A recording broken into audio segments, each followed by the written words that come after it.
السلام علیکم، welcome to my YouTube channel easy Urdu story. اگر آپ کو بھی کہانیاں سننا پسند ہیں تو ابھی میرے چینل کو سبسکرائب کر لیجئے اور بیل نوٹیفیکیشن کے بٹن کو بھی پریس کر دیجئے تاکہ آپ کو مل سکیں ویڈیو اپڈیٹس۔ دوستو، میں ایک ملک کا بادشاہ ہوں، تیسرے قلندر نے کہا، اور میرا نام ملک عجیب ہے۔ میرا ملک سمندر میں بے شمار چھوٹے بڑے جزیرے کی صورت میں پھیلا ہوا تھا۔ جب کافی مدت تک خیر و خوبی کے ساتھ حکومت کرنے کے بعد میرے والد کا انتقال ہوا تو چونکہ میں ان کا سب سے بڑا بیٹا تھا، اس لیے دستور کے مطابق مجھے تخت پر بٹھایا گیا اور میں نے بھی اپنے باپ کے نقش قدم پر چلتے ہوئے بہت اچھی طرح سلطنت کی ذمہ داریاں سنبھال لیں۔ دن رات سمندر سے واسطہ پیش آنے کی وجہ سے ہمارے پاس نجی جہازوں کا بہت بڑا بیڑا تھا۔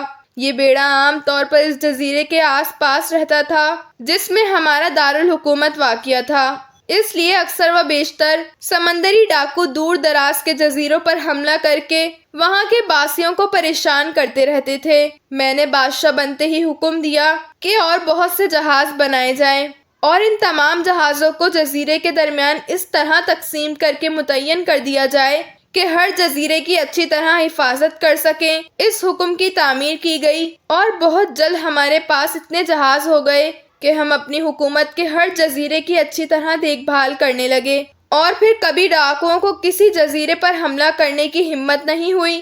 اس طرح جب پورے ملک میں امن و امان قائم ہو گیا تو ایک دن میرے دل میں دنیا کی سیر کرنے کا خیال پیدا ہوا۔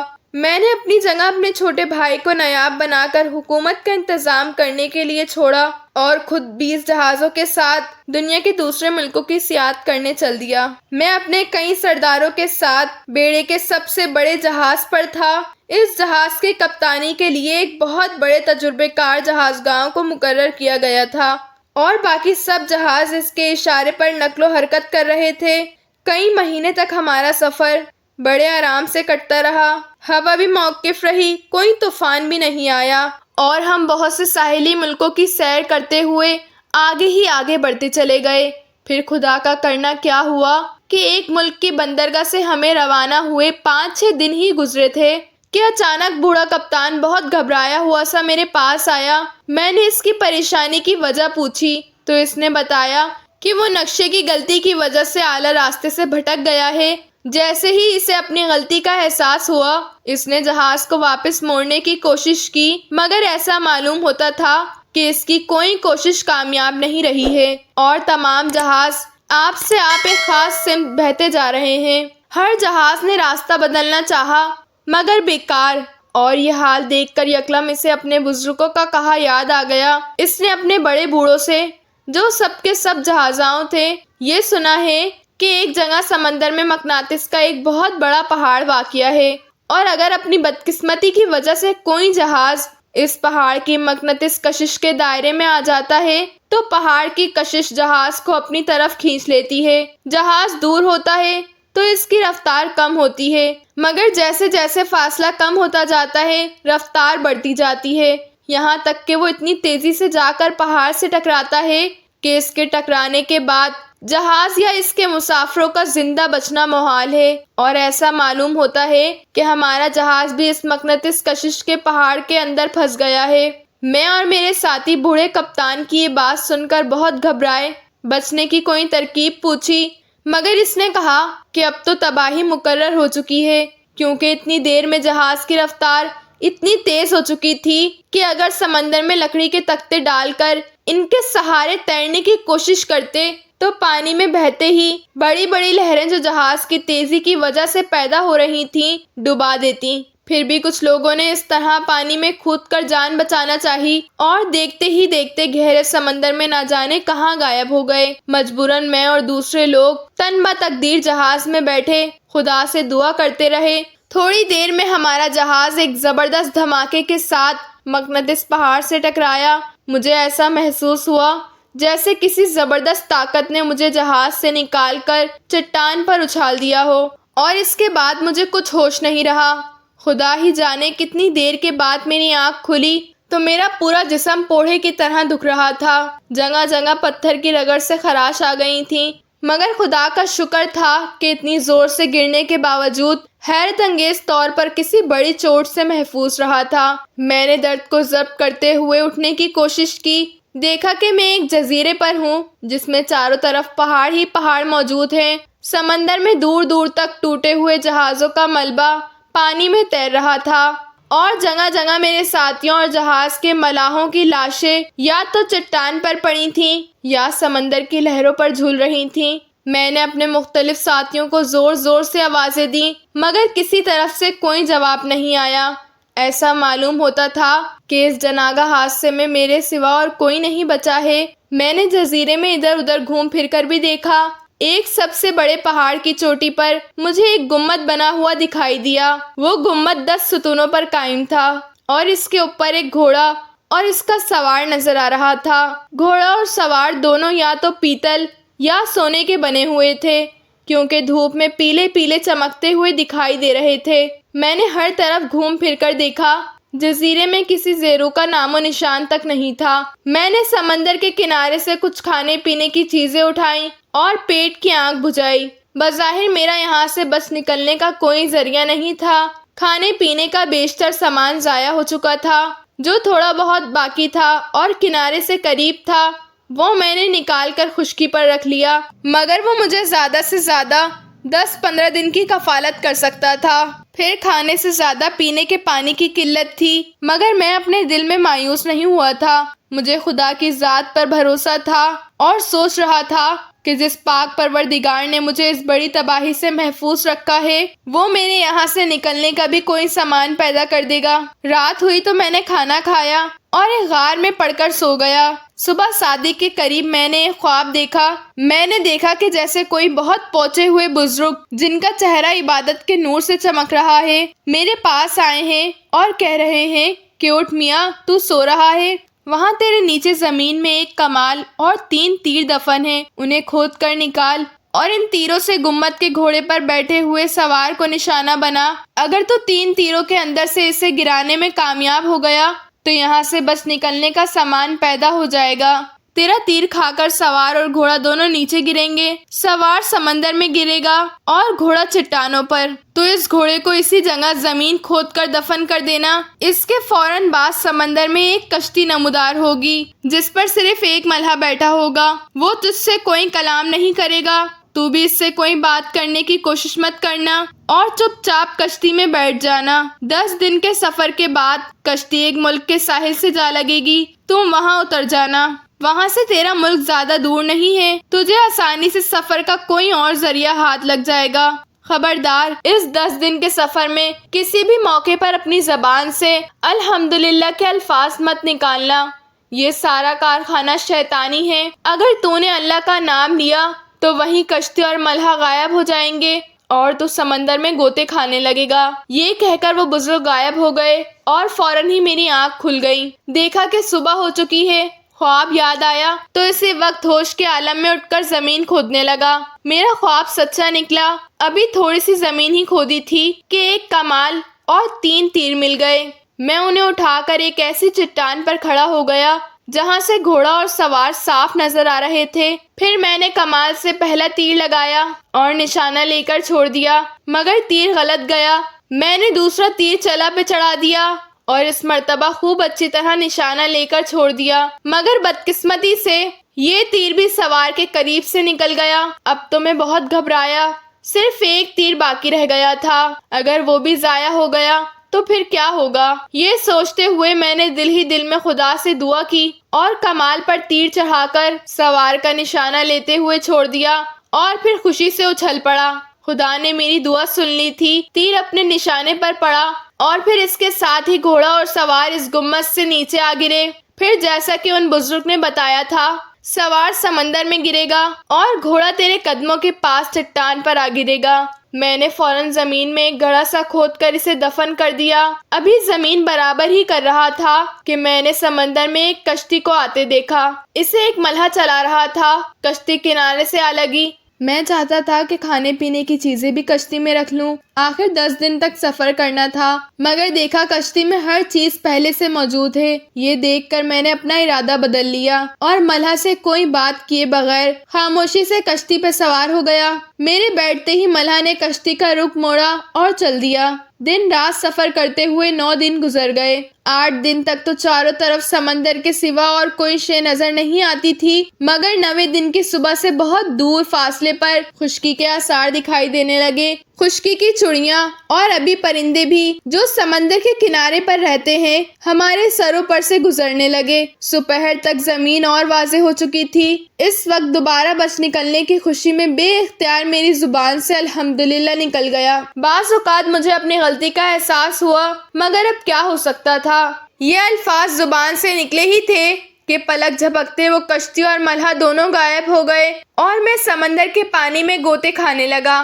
مجھے تیرنا آتا تھا، مگر خشکی ابھی اتنی دور تھی کہ کشتی سے پورے 1 دن کا سفر باقی تھا۔ میں اتنی دیر تک پانی میں نہیں تیر سکتا تھا، پھر بھی اللہ پر بھروسہ کرتے ہوئے میں نے ہاتھ پیر مارنا شروع کر دیے۔ خوش قسمتی سے جلدی ہی مجھے ایک درخت کی ٹوٹی ہوئی شاخ بہتی ہوئی مل گئی اور میں نے پکڑ لیا۔ جلدی ہی واضح ہو گیا کہ جو خشکی مجھے نظر آ رہی تھی وہ بذات خود کوئی ساحلی ملک نہیں تھا، بلکہ کوئی چھوٹا سا جزیرہ تھا جو غالباً ساحل سے 1 دن کے فاصلے پر واقع تھا۔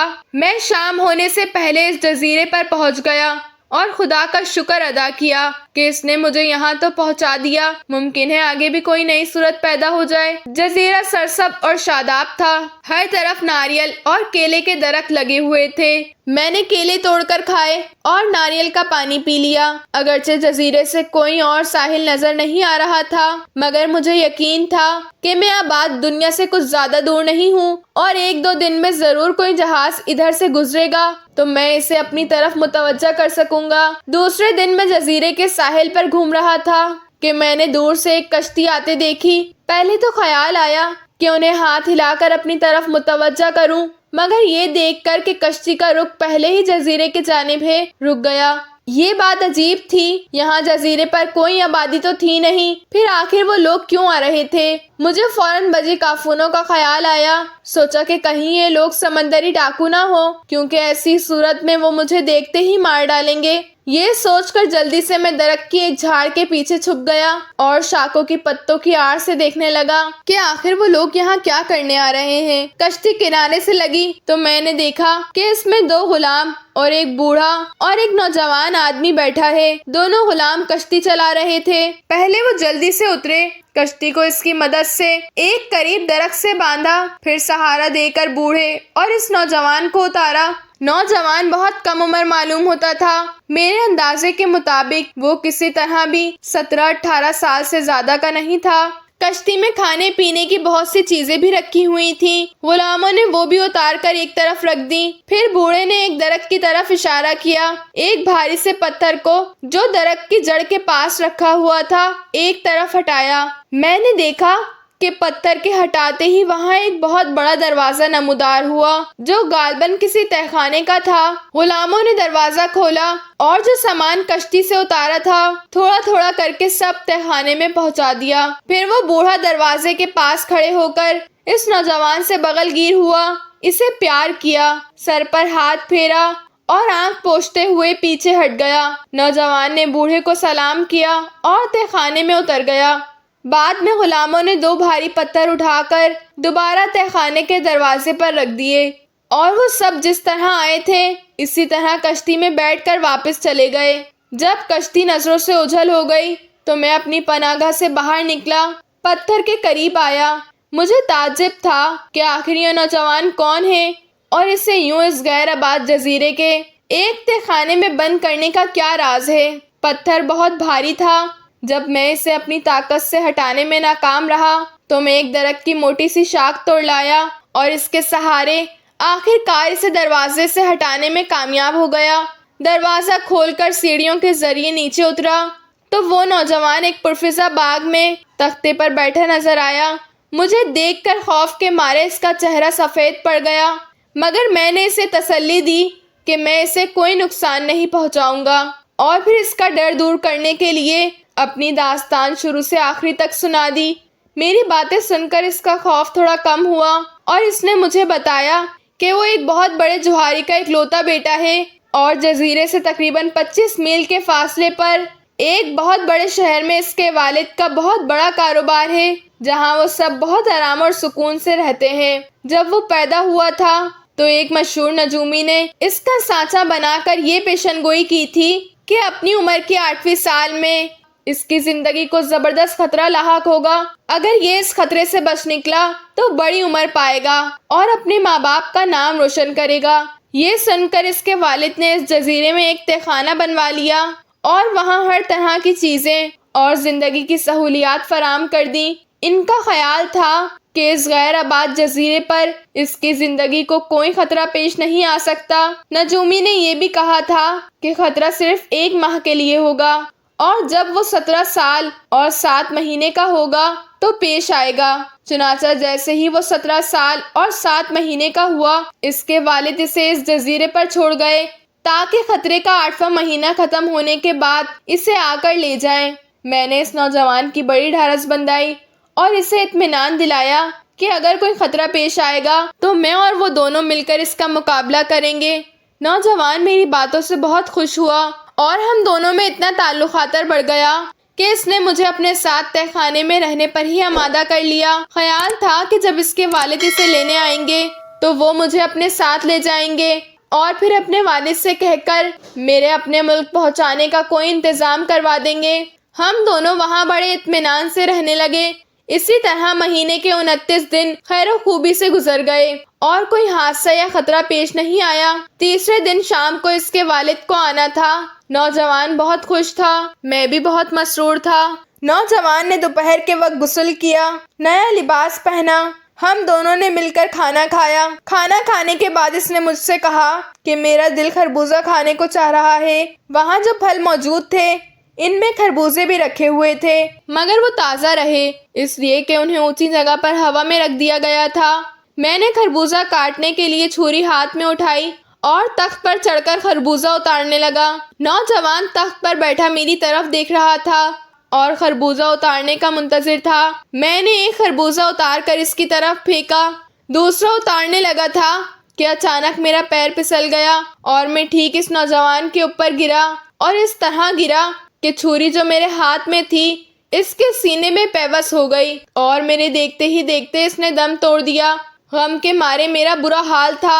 مجھے نہ صرف اس کے بوڑھے باپ کا خیال تھا کہ اس نے اپنے بیٹے کو موت سے بچانے کے لیے کیا کچھ نہیں کیا، مگر تقدیر میں جو لکھا تھا وہ پورا ہو کر رہا۔ اب وہ اپنے نوجوان بیٹے کی موت کس طرح برداشت کر سکے گا؟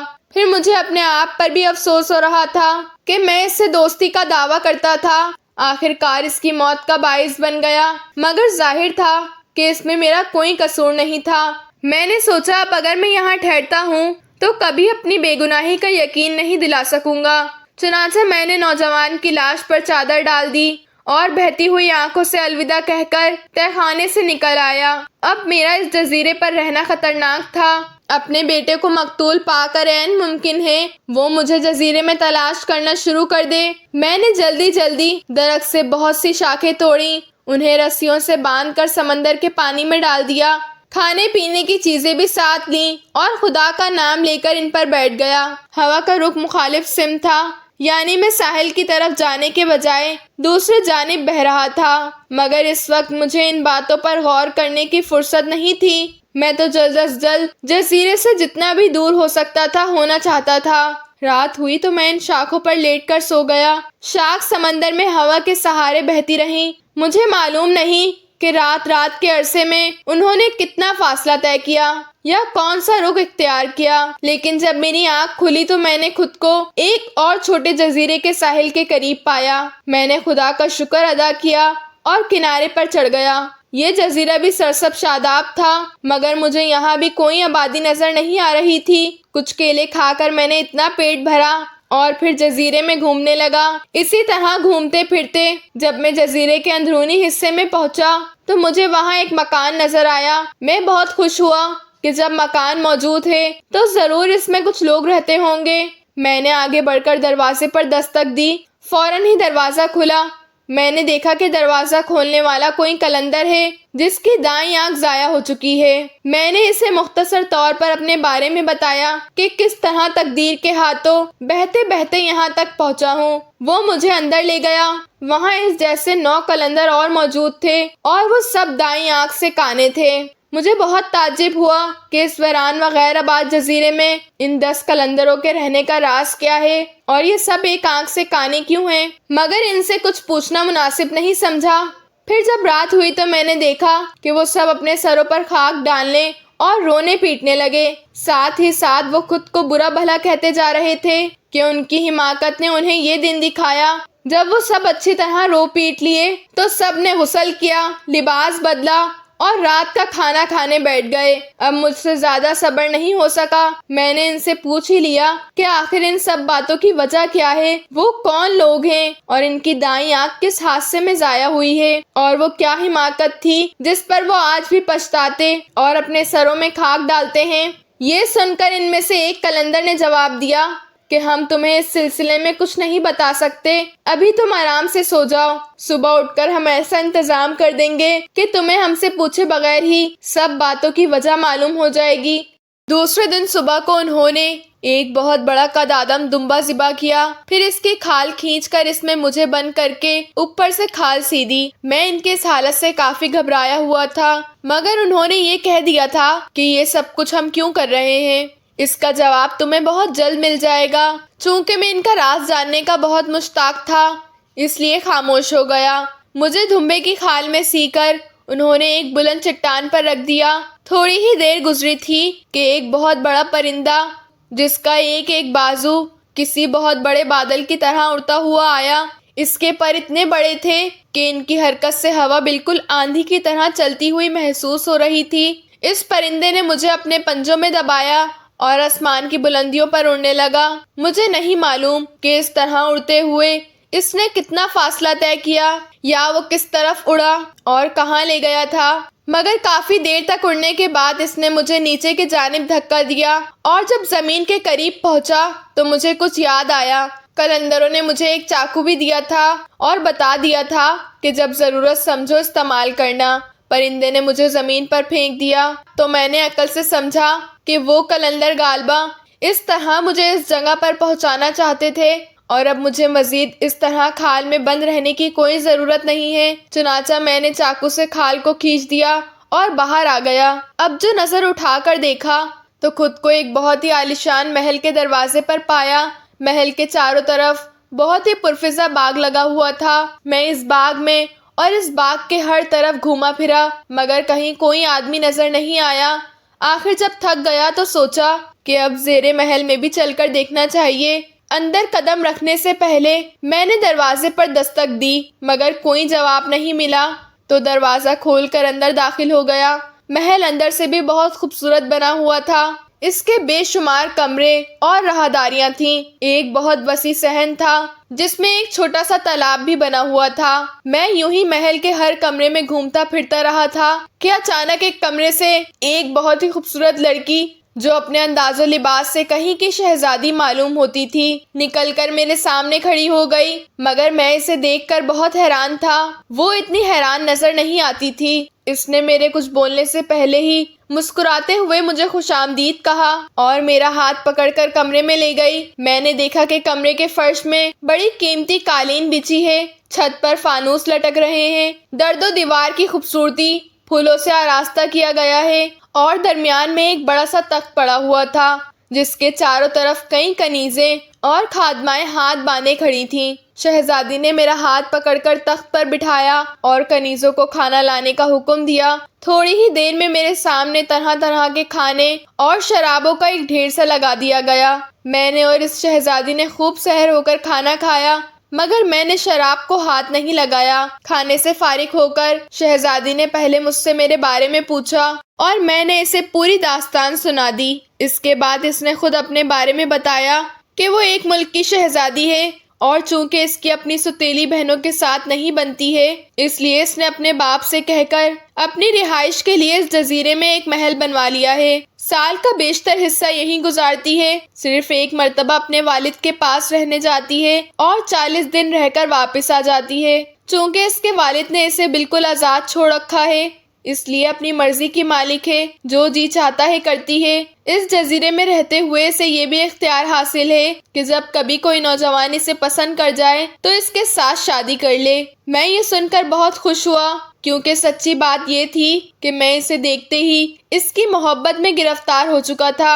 اور دل سے چاہتا تھا کہ اگر یہ شہزادی بھی راضی ہو جائے تو میں اس کے ساتھ شادی کر لوں۔ مگر چونکہ وہ ہماری ملاقات کا پہلا دن تھا، میں نے اس سلسلے میں کچھ بھی کہنا مناسب خیال نہیں کیا۔ رات کو شہزادی نے میرے آرام کرنے کے لیے ایک اور شاندار کمرے میں بندوبست کرا دیا۔ اسی طرح جب مجھے رہتے ہوئے وہاں کئی دن گزر گئے تو میں نے ایک روز دبی زبان سے اپنی خواہش کا اظہار کیا۔ شہزادی نے جواب دیا کہ اسے کوئی اعتراض نہیں، مگر دشواری یہ ہے کہ وہ مجھے اپنے ساتھ اپنے باپ کی سلطنت میں نہیں لے جا سکتی، اس لیے جب وہ 40 دن کے لیے جائے گی تو مجھے محل میں بالکل تنہا رہنا پڑے گا، کیونکہ تمام کنیزیں بھی اس کے ساتھ ہی چلی جاتی ہیں۔ مجھے یہ کوئی خاص بات معلوم نہیں ہوئی اور میں نے اسے بڑی خوشی سے منظور کر لیا۔ دوسرے دن ہی ہماری شادی ہو گئی اور ہم ہنسی خوشی رہنے لگے۔ شہزادی کے پاس رہتے ہوئے مجھے دنوں کے گزرنے کا احساس نہیں ہوا، یہاں تک کہ ایک روز اس نے بتایا کہ وہ کل اپنے باپ کے پاس جا رہی ہے۔ میں یہ سن کر بہت گھبرایا، مجھے اس سے اتنی محبت ہو چکی تھی کہ ایک دن بھی اس کے بغیر رہنے کا تصور مجھے ناقابل برداشت معلوم ہو رہا تھا۔ شہزادی نے مجھے تسلی دی کہ 40 دن کوئی ایسی لمبی مدت نہیں ہوتی، بہت جلد گزر جائیں گے اور پھر وہ میرے پاس واپس آ جائے گی۔ اس درمیان اگر میرا دل بہت زیادہ گھبرائے تو اس کے گھبرانے کا انتظام بھی کیا جا سکتا ہے۔ یہ کہہ کر وہ مجھے محل کے جنوبی حصے میں لے گئی، جہاں میں آج تک نہیں آیا تھا۔ میں نے دیکھا کہ اس حصے میں راہداری کے دونوں طرف 20 دروازے بنے ہوئے ہیں اور سب کے سب بند ہیں۔ پھر شہزادی نے مجھے 40 دروازوں کی چابیاں دیں اور کہا ہر کمرے میں سیر و تفریح کی ایک دنیا بند ہے۔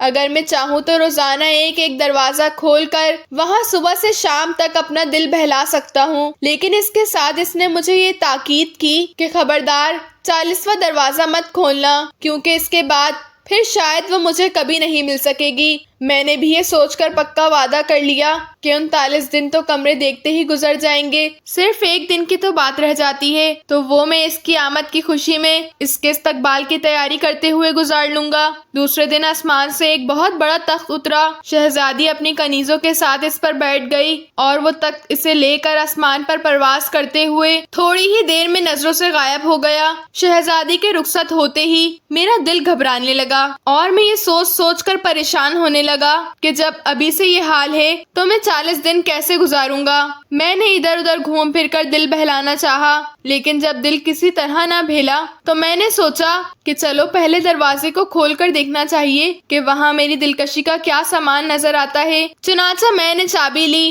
اور پہلا دروازہ کھول دیا۔ یہ بہت ہی پرفضا باغ تھا، جہاں دنیا بھر کے خوبصورت اور خوشبودار پھولوں کو جمع کر دیا گیا تھا۔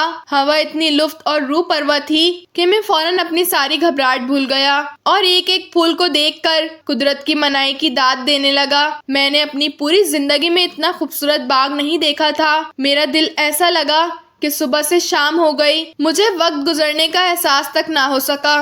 رات کو میں باغ سے باہر نکلا، دروازہ بند کیا اور کھانا کھا کر اپنے کمرے میں سو گیا۔ دوسرے دن دوسرا دروازہ کھولا اور اسی طرح ہر روز ایک دروازہ کھولتا چلا گیا۔ ہر جگہ دلکشی کی ایسی چیزیں تھیں کہ میرے 39 دن بڑے آرام اور سکون سے کٹ گئے۔ 40ویں دن میرا جی چاہا تھا کہ 40واں دروازہ بھی کھول کر دیکھوں، مگر شہزادی کی بات یاد تھی، اس لیے میں نے محل کے دوسرے حصوں میں گھوم پھر کر دن گزارنا چاہا، مگر میرا اضطراب ہر لمحے بڑھتا گیا۔ بار بار یہ خیال آتا کہ آخر اس کمرے میں ایسی کیا بات ہے جو شہزادی نے مجھے اس کمرے کو کھولنے سے منع کر دیا ہے۔ انسان کی فطرت ہے کہ جس کام کے کرنے سے اسے منع کیا جاتا ہے وہ اسی کو کرنے کے لیے بےتاب ہو جاتا ہے۔ میں نے بھی دل کو بہت بہلایا، مگر وہ مجھے بار بار دروازہ کھولنے پر اکساتا رہا۔ آخر میں نے یہ سوچ کر دروازہ کھول دیا کہ بس ذرا سا جھانک کر بند کر دوں گا۔ دروازہ کھولا تو مجھے وہاں ایک بہت ہی خوبصورت گھوڑا جس پر زین بھی کسی ہوئی تھی کھڑا نظر آیا۔ میں حیرت سے چاروں طرف گھوم کر اس خوبصورت جانور کو دیکھنے لگا، پھر نامعلوم کیا جی میں آیا، اچانک اس پر سوار ہو گیا اور اسے آہستہ سے ایڑ لگائی۔ ایڈ کا لگانا تھا کہ گھوڑا بجلی کی طرح چمک کر کمرے سے نکلا اور ایک حسب مار کر ہوا میں بلند ہو گیا۔ میں گرنے کے ڈر سے بری طرح اس کی گردن سے لپٹ گیا۔ اب مجھے پہلی مرتبہ احساس ہوا کہ شہزادی نے مجھے وہ کمرہ کھولنے سے کیوں منع کیا تھا۔ گھوڑا مجھے اس محل، اس جزیرے یا دوسرے الفاظ میں خود شہزادی سے بہت دور لے جا رہا تھا۔ کافی دیر تک اڑنے کے بعد گھوڑا ایک مقام پر نیچے اترا۔ جیسے وہ زمین پر کھڑا ہوا میں نے اس کی پشت سے اترنے کا ارادہ کیا، لیکن اسی وقت گھوڑے نے زور سے اپنی دھم اس طرح ماری کہ وہ میری دائیں آنکھ پر لگی اور میری آنکھ سے خون بہنے لگا۔ میں بے ہوش ہو کر زمین پر گر گیا۔ ہوش آیا تو گھوڑا غائب ہو چکا تھا۔ قریب ہی ایک آبادی تھی۔ میں کسی نہ کسی طرح وہاں پہنچا۔ لوگ میری حالت دیکھ کر ایک حکیم کے پاس لے گئے۔ اس نے میرا علاج کیا، مگر جب زخم ٹھیک ہوا تو پتہ چلا کہ میری آنکھ مستقل طور پر جا چکی ہے۔ میں بہت پچھتا رہا تھا، مگر اب پچھتانے سے کیا ہو سکتا تھا۔ کچھ دن تک کسی بستی میں رہا اور پھر ایک ہرجان آدمی سے کچھ زیر راہ لے کر بغداد کے ارادے سے چل پڑا کہ خلیفہ ہارون رشید کو اپنی داستان سناؤں تو شاید وہ میرے وطن پہنچانے کا کوئی بندوبست کر دیں۔ راستے میں ان دو قلندروں سے ملاقات ہوئی۔ ہم ساتھ ساتھ بغداد پہنچے اور اس کے بعد جو کچھ ہوا وہ تو آپ کو معلوم ہی ہے۔ آپ میری کہانیاں کس ملک سے اور کس شہر سے دیکھ رہے ہیں کمنٹ باکس میں ضرور بتائیے گا۔ And thanks for watching and don't forget to subscribe my YouTube channel. اللہ حافظ.